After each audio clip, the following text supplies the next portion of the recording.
SNHell, a look back at Saturday Night Live with your hosts, Matt and Keith. Brought to you by Lion's Den Audio Theater. Like and subscribe to Lion's Den Audio Theater for more Lion's Den goodness. And here are your hosts, Keith and Matt.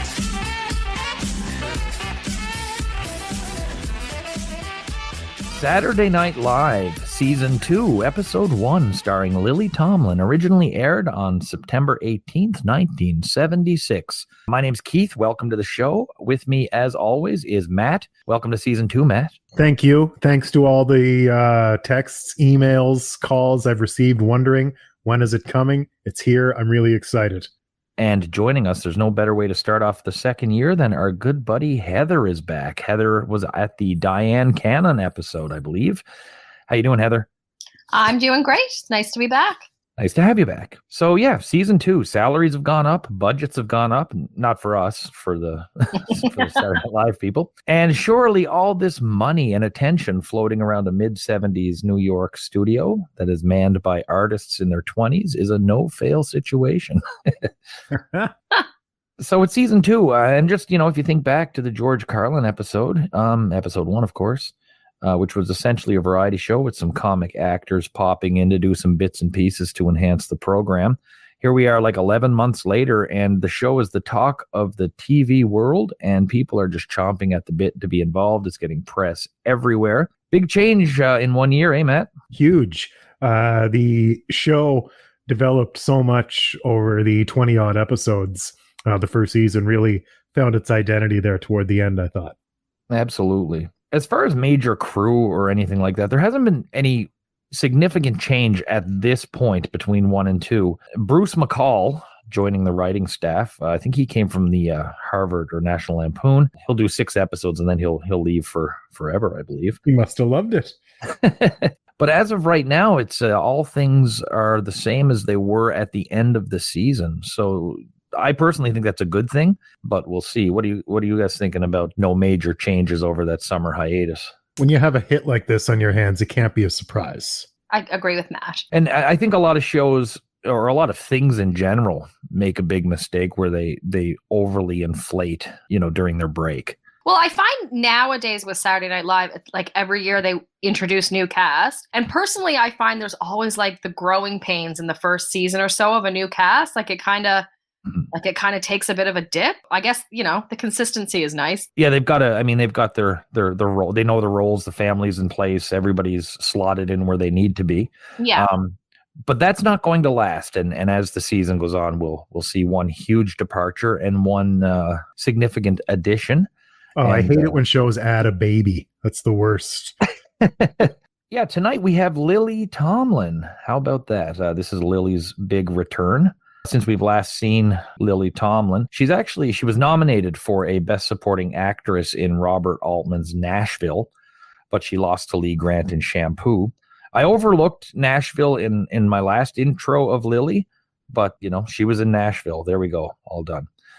And her album Modern Scream got her a Grammy nomination, which I don't think she won either. But to get an Oscar, and I think that was her first major role in a film. So yeah, let's get to our cold open. So it's Chevy and Gilda. They're outside the studio and they're waiting for Lily Tomlin. Chevy's annoyed that Lily hasn't shown up all week for rehearsals. Gilda insists that she'll be there, and Lily arrives in a limousine with a huge entourage, which includes a little person actor, Felix Silla, who most people know as Cousin It. And he actually just passed away this year. So the entourage walks in past the security desk. Lily's giving everyone the big star treatment. She introduces Chevy and Gilda as Jerry and Goldie. They meet Garrett at the door. She's very patronizing and says, aren't you so kind? Aren't you so good? She then calls Jane Curtin Joan, and she's corrected and calls her Joan Belushi. Lily then goes to her dressing room. Chevy waits for her in the hall, and he starts chatting with the little person limo driver. Chevy says that he does falls. The driver asks Chevy to do one. Chevy won't, so he trips him. We get the live from New York, and then Chevy chases the driver off. This was okay. A couple of things I liked about it. For the most part, I agree with you guys. It wasn't wowing. First of all, I was really excited to just come into the episode again. So when they started outside under the lights, I thought that was kind of cool. I liked the 70s, really 70s looking crowd in the background, seeing the styles and the glasses and the mustaches. That was cool. Lily Tomlin was awesome as the entitled star, which it kind of reminded me that on her last episode, I know I mentioned that I got this vibe from her that she was just too good for this place. And I don't know, maybe she heard what I said. So she comes into this making fun of herself a little bit to show me up. Felix, rest in peace. I thought he was hilarious when he was filling her glass as soon as she comes out of the car. Those are my favorite parts of it. I was a little disappointed that we started with a fall, contrary to what I just said, even that, it makes perfect sense that there's no substantial changes, certainly cast-wise or maybe production-wise. I don't know. It's the season premiere of season 2, your hit show. I was hoping for something a little different. This is going to be a theme throughout the whole episode for me. It was good, but it wasn't something that I thought you'd necessarily come up with after you've been off for a little while, There's been no changes to the intro. And then we go to the monologue. So Lily comes out. I'm not sure if they expanded the audience again or if it was just a different camera angle or something, but it looked like a huge audience. Lily is performing this under the guise that the audience didn't see her pretentious actress entrance during the cold opening. So she says she's had a great time with the whole cast. They've been so busy she couldn't even change her clothes. She took the subway to work. She says thanks and sends it to commercial. And when stage manager Joe Disco gives her the clear, she gets a drink from the driver and says, I guess they bought that. Quick monologue. I'm not sure how I feel about the monologue tying into the cold open. Again, I wasn't wowed. Yeah, I was pretty underwhelmed as well. And again, I just, maybe it's because, I'm a big Lily Tomlin fan, and I find her more recent characters and just her as a person seems to be this very sort of like granola type, down to earth kind of person. So I just don't really I wasn't buying it. You know what I mean? I was sort of, it's such a juxtaposition to how I picture her being that I was just kind of like, a little lame, a little obvious. I was just, yeah. I'm pretty much completely unfamiliar with Lily Tomlin in the 21st century. Most of my exposure to Lily Tomlin, I believe, is from the 80s, seeing her on various comedy things doing characters. So I have no idea what she's like now. So I think she's pulling this off remarkably. Having said that, a couple of things. I didn't like that they didn't change the opening at all. They didn't even take new pictures of the not ready for primetime players. I thought that was lazy. And the monologue was just way too short. I like it to have a little more meat. It was funny enough. I think Lily Tomlin's been, she's 2 for 2 for me with the cold open and the monologue. As far as her performance goes, goodness, give her something to do. That's not it. And I think that was the way people perceived Lily at the time is very similar to how it is today. She's got a bit more of the, elder statesman thing. Even the audience would be in on the joke that Lily's being pretentious. And it's purely, I think, a reference to her having been nominated for an Oscar. There was something missing, and for someone as talented as Tomlin to only have such a short monologue, I don't know. It might have been a time crunch thing. I'm not sure. Really, it was just one joke. Do you know what I mean? The whole thing was just one gag. So it was a little, a little bit of a letdown. So debate 76. This is huge. This is the first presidential debate on Saturday Night Live. And these really became the show's, the whole brand's bread and butter for a while. And we have Lily Tomlin as Ruth Cluson and Jane, John, and Garrett as the panel, the question panel.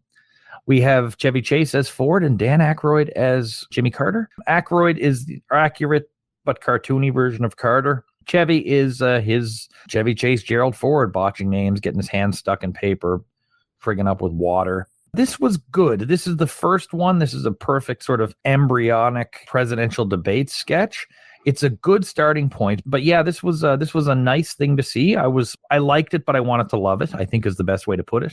Yeah, I think that says it well. I liked it. I wanted to love it, but I did enjoy it. Chevy did make me laugh. It was all a little bit over the top and, like you said, a little bit cartoonish, but it was still good. It still hit the right notes. I found the abortion bit funny. The credits at the end were amusing, especially the one about Ford being helped to the stage. Gerald Ford's wardrobe done by mistake.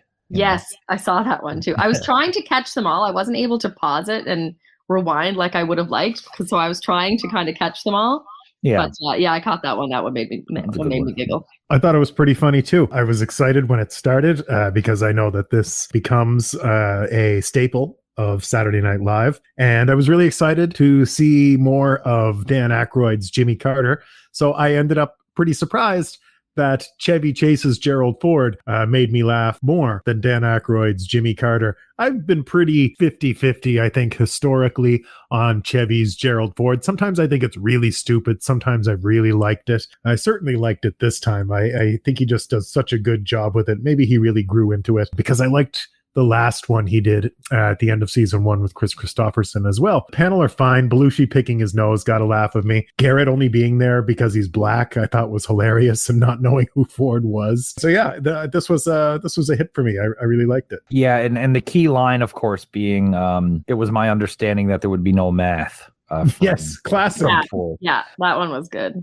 So now we go to the music, and Lily Tomlin introduces James Taylor. James Taylor, at this point, had released an album called In the Pocket in June of 76. The album peaked at number 16, despite being panned and barely promoted, actually. And it's sort of a James Taylor and Friends album featuring Stevie Wonder, Art Garfunkel. Any nicknames for Art Garfunkel, Matt? Big Dick Art. That's him.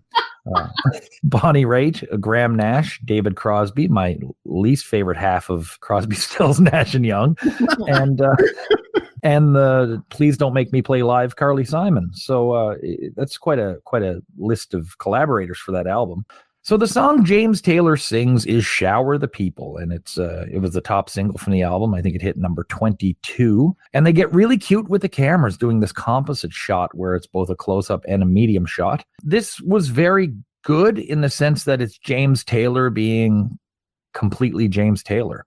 James Taylor is not my thing at all, which is odd because I like a lot of his quote unquote adult contemporaries. But to me, Taylor is sort of my nexus of like musical ignorance. I don't see why he's like James Taylor, and there's probably several equally talented people who are playing at Legion halls and shitty bars. But if you're a James Taylor fan, I guarantee this would be something you would love. I disagree. No, not entirely. I am a James Taylor fan. I think partially just because I grew up with James Taylor, so there's that nostalgia factor. This has never been one of my favorite songs. And while I liked what they were doing with the cameras and stuff, I did find the whole performance a little dry in general. I just kind of was a little bit not super engaged. Mm-hmm. I'll take every opportunity to mention that Mockingbird is the worst song of the 1970s.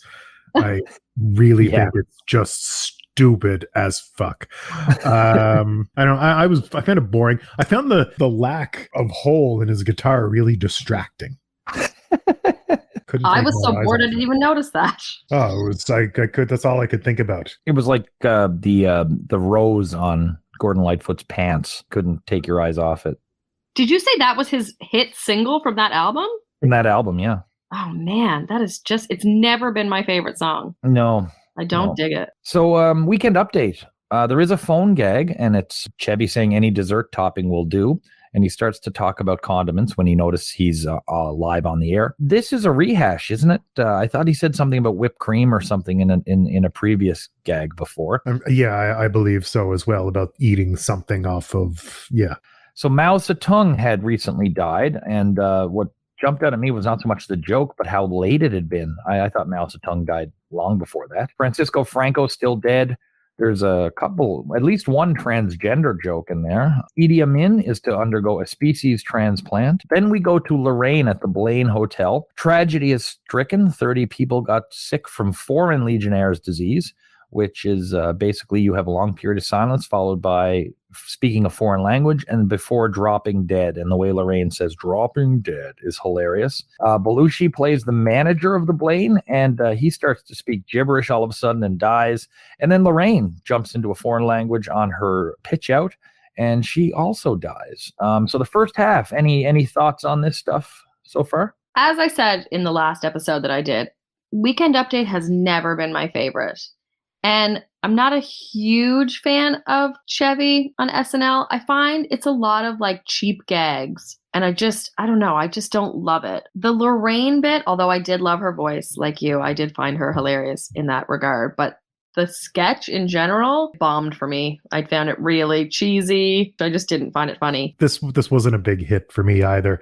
I thought the Blaine Hotel segment went on a little too long. As much as I do like Lorraine's correspondent, Chevy's jokes, though, are really coming off flat. And it's it keeps giving me the same feeling of, I know you got a hit on your hands, but you can't keep just doing the same shit. You got to mix it up. You got to do new stuff. Like it's supposed to be exciting television.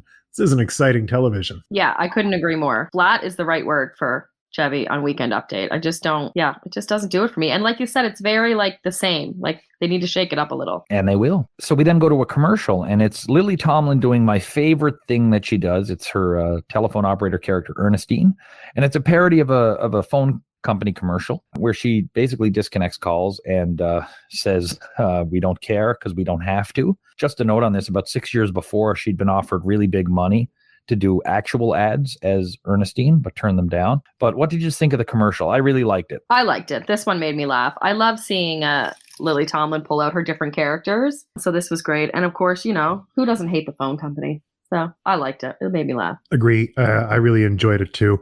The corporate dismissal of the average consumer concerns may be a little too close to home in today's day and age. Just watching it made me mad at Nova Scotia Power, is I guess what I'm trying to say. Yeah, it was a little timely, a little on the nose. It's so funny to me because this actually, as we're dealing with phone companies more, and not just phone, phone, internet, all this telecom companies, I suppose, and people are getting less and less satisfied with their customer service. This character has become more applicable today than it was when it debuted. She's a villain. So the second half, Don Pardo does typical guests of Saturday Night Live stay at the Blaine Hotel, but he also jumps into gibberish and dies. The Martin and Lewis reunion that happened on Jerry Lewis's MDA telethon was so touching that others will reunite, including Lucy and Desi, Debbie Reynolds and Eddie Fisher, and Jimmy Hoffa.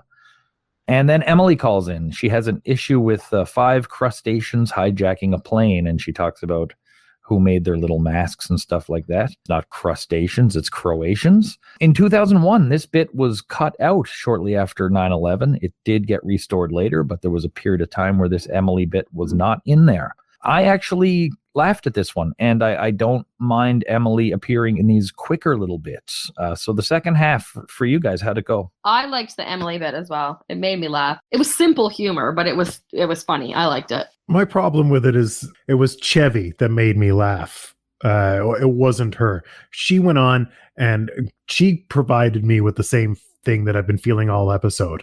Holy shit, this again. But Chevy's just dismissal of her completely as not even giving a shit that she understands what a Croatian is. That really got a good laugh out of me. Before we go, I would be remiss. If they're going to take something out of this whole Weekend Update segment, they should really take out the joke about the tennis player that is transsexual. That was a really tasteless joke. Mean-spirited, I think. With Emily there, Matt, do you prefer them in these quicker bits? Because this is about like a half as long or a third as long even as some of her other ones where she rolls out at the desk. Yeah, it was definitely nicer that it was quicker. I still don't need to see it. It's like, hey, do you want me to punch you for 2 minutes or 5? Well, yeah, punch me for 2, but, ideally don't. And speaking of getting punched for 5 minutes, we now go to the land of Gorch. Scred wakes up finding himself in a filing cabinet and thinks it's a morgue. Queen Puta is next to him. Plubis is in the one below, and even Weiss is there.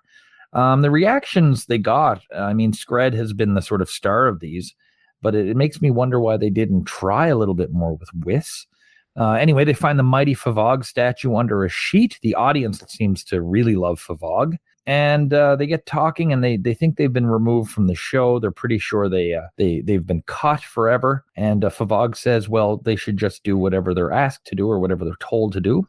Lily Tomlin comes in, and she talks about singing a song and asks if they can whistle. At first, the Muppets are hesitant to say they can, but Favog says, of course, they can whistle.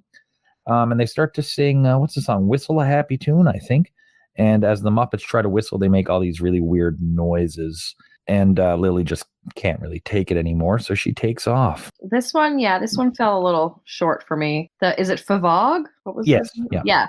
Him whistling and sucking his own face in was the only part where I kind of smiled. Other than that, I was kind of just wondering what the hell was going on. No love here. I don't think this belonged on the episode. I don't know what's going on. I don't know if they're contractually obliged to Jim Henson to keep rolling these out, but they got to know that this isn't what makes the show the hit. I mean, they're practically joking already about them being off the show for whatever reason. They got them coming out of retirement.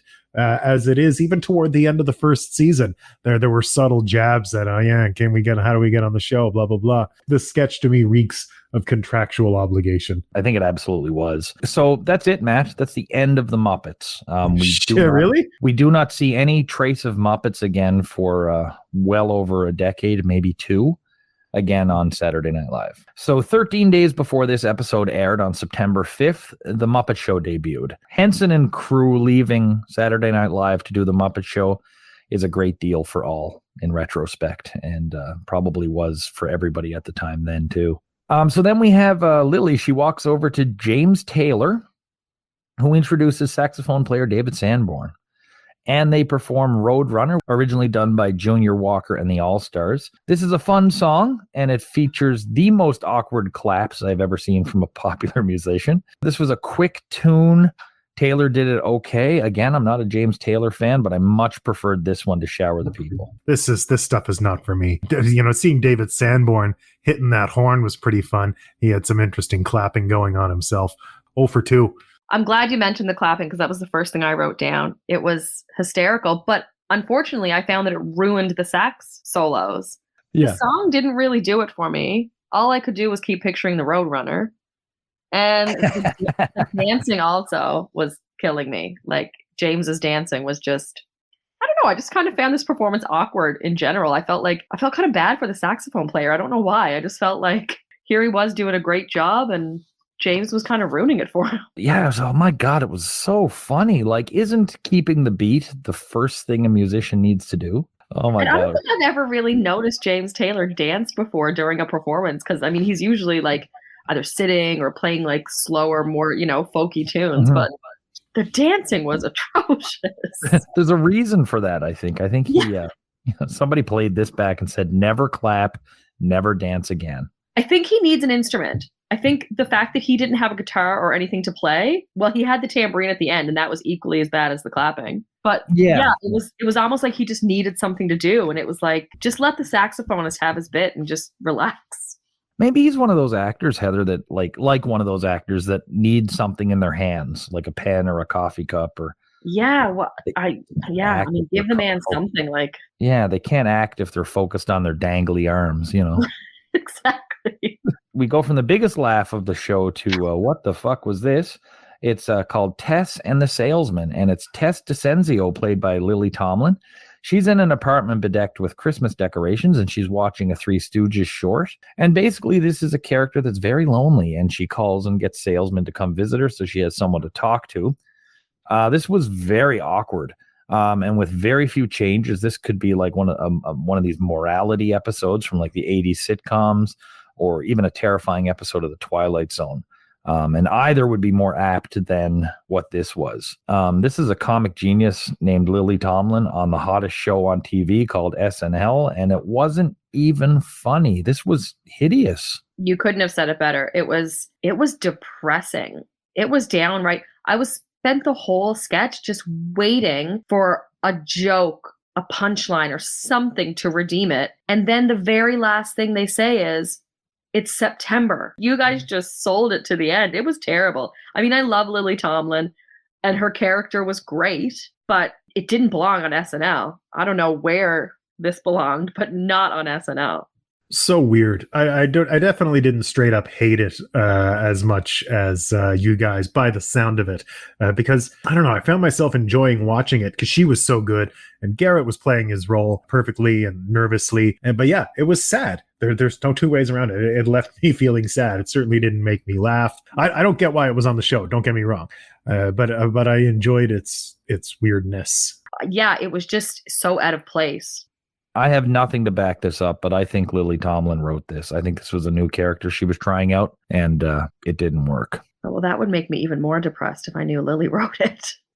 So next up, James Taylor comes back and he sings Sweet Baby James. This song was released on his 1970 album called Sweet Baby James. One of his more popular pieces. It's a pretty song, and it was written for his nephew, also known as James. Yeah, this was probably the most enjoyable James Taylor bit. Enjoyable for the right reasons. James Taylor bit of the night. Just a nice, quick, cute little lullaby of a song. Yeah, I liked this one a lot better. First of all, I like this song. This has always been a song that I've liked. I did find the performance a bit better. I found that they sort of kept it a bit simple. You know, they did some fun little camera things and stuff, but for the most part, it was just James, his guitar, and the song. And I felt like that was all they needed, you know? Just, it was simple. It was nice. Like you said, it was a nice little lullaby. And not surprising to our thousands of listeners, I am not okay with more than 2 musical performances on the show. Sending out your music guy, girl band 3 times in one episode, I don't dig it. I think it drags down the show. I think it wrecks the pacing. I thought it did so here. It's too much music. I like when they just stick to 2 songs. I don't think there needs to be more. And like, is this why we had such a short monologue? So we could listen to Sweet Baby James? Get out of here. Well, they could have lost one of the other songs. This was the better of the 3 songs. They easily could have lost the clapping or the first song. Especially James Taylor, like him or not, he's not going to put you in the mood for to laugh, you know. No, he's not like an SNL type artist. That's kind of the funny thing I find about a lot of these older episodes, because you've got a lot of these folky musicians and musicians who, you know, are kind of more like smoke a doob, sit on the floor and listen to, you know what I mean? Like, they're not really like SNL, get people energized, you know, and really entertain the crowd kind of performers. And I'm actually shocked that James Taylor is enjoyed by potheads. Pot already mellows you out, and then James Taylor to mellow you out, you'd be dead. You would think a cokehead would want James Taylor to sort of keep them level. So our next bit features another Lily mainstay character, Judith Beasley. And she's joined by Dan Aykroyd, who plays a TV pitchman. And this starts as a typical ad where they randomly get a housewife to try new products. But it quickly becomes apparent that Dan Aykroyd is basically pranking her to see how far she will go. So Beasley does some dishes, and then she pours jam on her husband's suit jacket. And then she waxes a gymnasium floor. She does a scene from Gone with the Wind in a parking lot, and she goes grocery shopping in a hamster head. Incidentally, that hamster head was worn by Jane Curtin during a fashion show in episode 3, I think. And then she follows a strange man into the hotel room, ordered to strip off and do the Antler Dance. Aykroyd, she said she did everything she was asked and had fun, so if anyone from SNL tells you to do something, you should. I loved this. I like the Judith Beasley character. Dan Aykroyd's facial expressions were hilarious. As you come to realize that this poor woman was just being pranked by Dan Aykroyd. It was really, really funny. I like this a lot. Yeah, speaking of smoking doobies, I kind of felt like I just had when I watched this. But at the same time, I did enjoy it. I'd say this was probably my favorite sketch of the night. All the foolishness that she was doing, and Aykroyd. This was a win for me. Dan's close-up smile into the camera was probably the laugh of the night for me personally, when they zoomed right in and he just gave that big grin. Hilarious.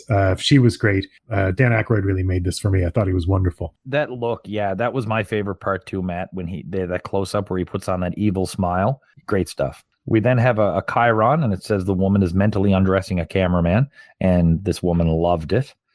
We then go to women in literature, and it focuses on little-known women and their impact in literature. Elna Sullivan, played by Lorraine Newman, is writing in her diary.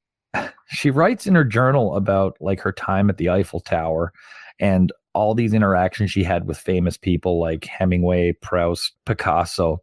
But her diary entries are very, very basic, like went to the movies, had lots of fun, really, really fun. I was glad I went. I was really glad I went.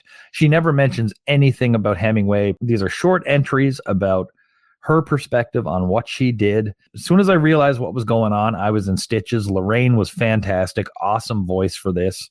I absolutely love this. Yeah, I'm with you on that one, Keith. As soon as she started, you know, they had all this buildup of these great female literary giants who didn't get much recognition, and then Lorraine comes out And it's basically just this really dull diary. Yeah, I was laughing the whole time. And I'm yet to really see Lorraine do something that I don't really like. She makes me laugh a lot. It took me a second to catch on to what they were doing. Kind of to your point, Keith, when I did, I really liked it.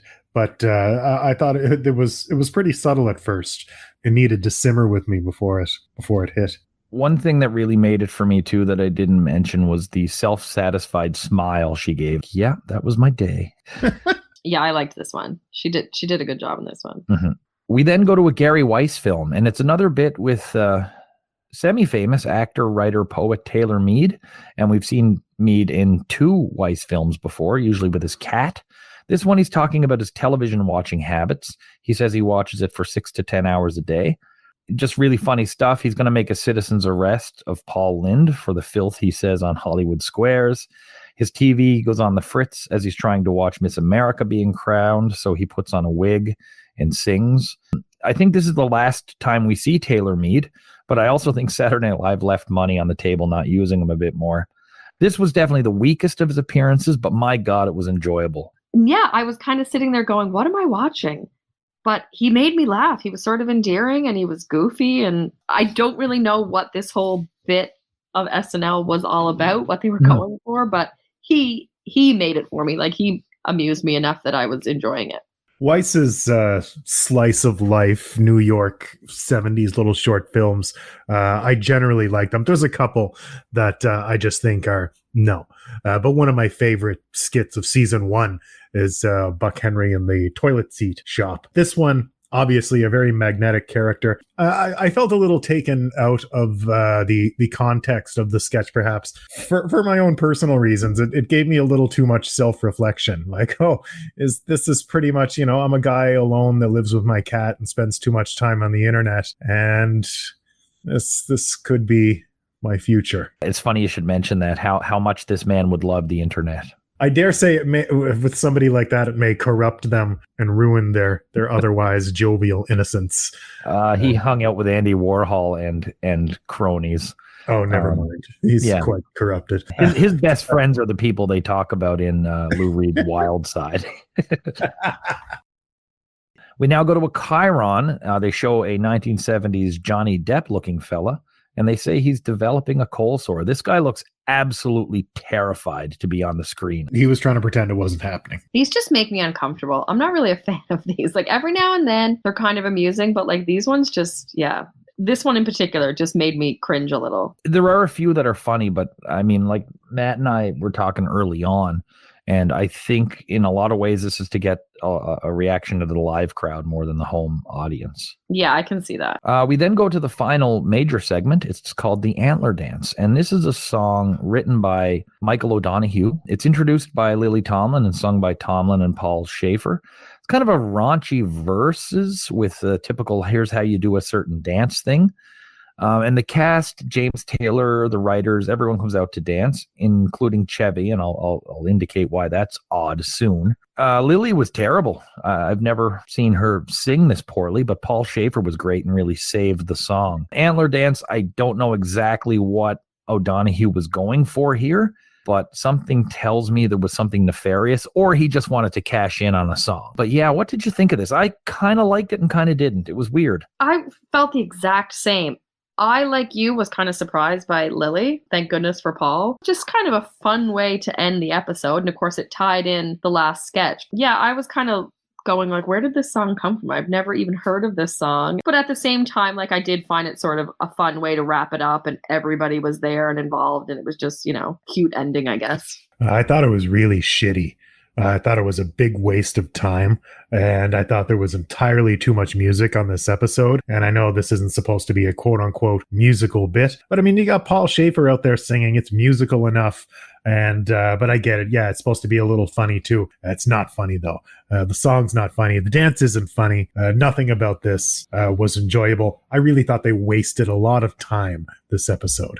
Michael O'Donoghue is one of the darkest writers the show has ever had. This is just not very dark on the surface. I don't know if you remember, but Claude Lange Invitational, where she was shooting the skiers, Jane's name was Jessica Antler Dance. So There's something else afoot here. Maybe it's a filthy reference to something. This is not just him writing a happy song. Does he have a book? There's a book about him. Yeah, I read it 20 some years ago when it first came out. It's called Mr. Mike, and I really enjoyed it. I'd love to get it again. I think it's still at Mom's house. Is he still with us? No, he's not. He's been dead since 94. Darn. After the goodbyes, it takes a quick commercial break. We come back, and basically the whole studio audience, everyone who's involved with the show, a couple of Muppets are dancing, and the Muppets Antler Dance off our screens forever. So I mentioned Chevy dancing. During the debate when Chevy knocks over the podium and falls, he allegedly tore his groin. And he tore it so bad that he's not going to be around for a couple of episodes because he was hospitalized. There's a lot of quote-unquote conspiracy theories and alternate history theories on this one. And one of the big clues that Chevy wasn't actually injured was his dancing at the end of this episode. It was a slow motion fall. It wasn't even like a dramatic fall. Mm-hmm. Well, a fair bit of this will come up next episode because we don't have Chevy live on episode 2. But for someone who has done such crazy pratfalls, he's not obviously injured by this one. You know what I mean? Yeah, it's a little suspect. Mm-hmm. Now, of course, injuries like tears and stuff can be much worse later. But yeah, we'll go into this at a later time. But just to note that Chevy is dancing at the end. Incidentally, Matt, Michael O'Donoghue called the Muppets little hairy face cloths. I'm so back and forth with this guy. Sometimes I hate him. Sometimes I really like him. Lily Tomlin will be back again to Saturday Night Live. Shortly after this, though, she opens a one-woman show on Broadway I think it's called Appearing Nightly. And then she does a movie called The Late Show with Art Carney and Bill Macy that opened in March of 77. Lily Tomlin continues to do Lily Tomlin things. And I don't mean that at all in a derogatory way, but I think you know what I mean when I say Lily Tomlin continues to do Lily Tomlin things. She does her own shit. James Taylor will also be back. Shortly after this, he left Warner Brothers Music and joined Columbia Records. And shortly after that, WB released James Taylor's Greatest Hits, which became his best-selling album of his career. The Muppets are gone from Saturday Night Live. So Scred, Plubis, and the rest of the Gorch gang basically disappear from Muppet canon, and they don't really appear anywhere else. These Muppets are essentially retired. This was a bad fit. There was bad feelings, bad writers, bad sketches. There wasn't much great about these guys. The Muppet brand was probably never any lower than it was at this point. And fortunately, they go on to do far better and far bigger things afterwards, the Muppets, and Saturday Night Live is far better without them. And our last epilogue, Taylor Mead. Taylor Mead continued to make appearances in projects till he was well into his 80s. And he died in 2013 at the age of 88. So maybe he did get some internet time in there. I get the vibe that Mr. Mead was one of those really neat counterculture folks that could only have existed in New York in the 1970s. So rating the host. Best bit for me was the quick bit with Ernestine, and that was too short. I liked the opening, but was flat about a lot of her stuff. Judith Beasley was really fun with Aykroyd. Tess and the Salesman was terrible.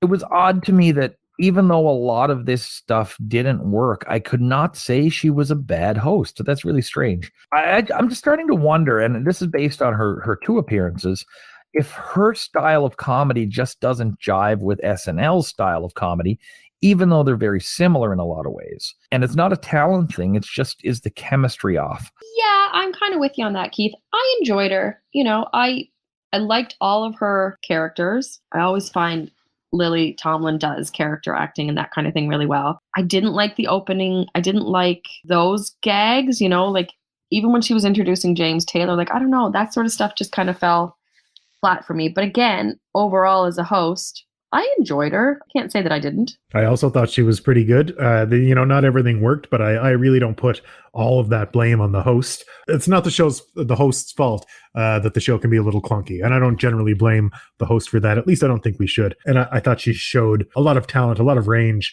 in this episode. Thumbs up for me, for Lily. So for the music, James Taylor, I'm just not a big James Taylor fan. If I was, I might be happier with this. Baby James was good. The first one I didn't like too much. Shower the People. Roadrunner was okay. but it did give me that clapping. So I guess thumbs down on James Taylor. And I do like James Taylor. I've never found him a super captivating performer. I find it hard to sit and watch him for long periods of time, but I'm also a little short of attention span in general, so that's probably just me personally. Sweet Baby James is my favorite. The clapping definitely amused me. The rest of it didn't do much for me. Too much of not even a good thing. Just very pedestrian, very bland, Miracle Whip on white bread sandwich. Nothing to it. It's just there. It exists. It doesn't have value. So what is the worst bit of the night for you? You know what? I'm going to say Weekend Update. I never really enjoy Weekend Update. Weekend Update, also my answer. Big miss. Same old shit. Nothing of value was offered. I'm going with Tess and the Salesman. Didn't work for me. The character was kind of fun, but you can't just put somebody in funny clothes and hope they're going to get a bunch of laughs. This was just not great for me. So what's the best for you? Sure. My favorite sketch of the night was, and it was, there was some juggling a bit because I really like the Weiss film, especially this episode. I try to go with shit that's happening on the show, and just for historical purposes as well. I got to go with the debate. I thought it was pretty ambitious. It didn't always work, but when it did work, I really thought it worked well, and I thought everybody did really good in it. I think I'm going to have to go with Matt. I think the debate actually probably gave me the most laughs. I wanted to say the debate. Like every fiber of my being wanted to say the debate, but I couldn't do it because two other things had me laughing harder. And those were Women in Literature and the Judith Beasley sketch. For how compact and short and fun it was, the Women in Literature one just hit me in the right place when I watched this both times. I just laughed at something so simple. So I went with Women in Literature. Who's your big star of the night? Mine's Lily. I always find she nails it, even when it's kind of a miss. Like even that really depressing sketch, she was still enjoyable. So I'm going to say, for me, she's sort of shone the brightest in this episode. I'm going to agree with Heather. My star of the night was the host, Lily Tomlin. I thought she was good in everything she was in, except for that last song, which may or may not. That's not her fault. That's a shitty song, and that's how they chose to end the show. I thought she brought her talent, and she was in everything. She was game for everything. I liked this a lot more than her last episode. Seeing her classic operator character was good. I was a big fan this episode of her. This was a little trickier for me, but I went with Aykroyd, and reason being the debate. His run as Jimmy Carter, his bit with Judith Beasley. And he did a really pretentious voice for the Women in Literature narrator. So I went with Aykroyd. Totally understand why he's went with Lily, but that's where I sat. So overall, the cast had a month off, and I sort of thought they'd come back with both guns blazing, and it was kind of flat. I mean, Lily Tomlin was there. James Taylor was there. There was a lot of news to riff on, and Weekend Update was flat. Taylor Mead was great in the Weiss piece, but it was probably the weakest of all his appearances. For me, it's instead of them coming back all energized, it felt like the first Monday after summer vacation for teachers. They just seemed a little tired or something. Lily brought a good energy, but the chemistry or something was flat. It just felt to me like we didn't see much of the cast shining on this one. And this episode was a letdown for me. And I gave this one a measly 5 out of 10. Yeah, I was a little disappointed. The last episode that I did with you guys with the Diane Cannon episode was pretty awful. And I was really excited for another stab at it and to have a better episode. And it was better, but like you said, it wasn't their best stuff. It wasn't their top stuff. And I was slightly disappointed. I kind of got to say 5 out of 10 as well. I'm not deviating from the team on this. I also give it a 5 out of 10. I thought Lily was great, and I thought there were some highlights, but I thought there were some serious lowlights. Too much music on the show, no monologue, shitty ending, Muppets. There's a lot going wrong. Weekend Update, no new headshots for the not ready for primetime players. Come on, that takes less than an afternoon. A soft 5. Credit to the host only for me on this. Not to say that the not ready for primetime players didn't do their share, But I don't know. They clearly just weren't the star of this episode. She was. So our average 5, 5, and 5 is 5. And the folks over at Internet Movie Database gave this one a 7.3 out of 10. Seems high for me. And this episode finished 13th best of the second season. And it's 212 as of November of last year on the Internet Movie Database ranking of every episode of Saturday Night Live. I've generally find the internet overhypes this stuff. I'm not saying they don't know what they're doing, but they don't know what they're doing. So it's great to be back for season 2. I want to thank Heather for joining us and kicking off the season with this fun, perhaps underwhelming episode of SNL, but hopefully a fun episode to listen to of SNHell. So thank you, Heather. Thank you, guys. Been a pleasure. And we'll see you again later in season 2. I think you're coming back for Sissy Spacek. I will be. Yeah, looking forward to it. And Matt, thanks again. I'll see you next week. We'll be joined again by Chili. It's for episode 2, season 2, with host Norman Lear and musical guest Boz Skaggs. Can't wait. Is this speaking to you? Yeah. But until then, we'll be awkwardly clapping here on SNL.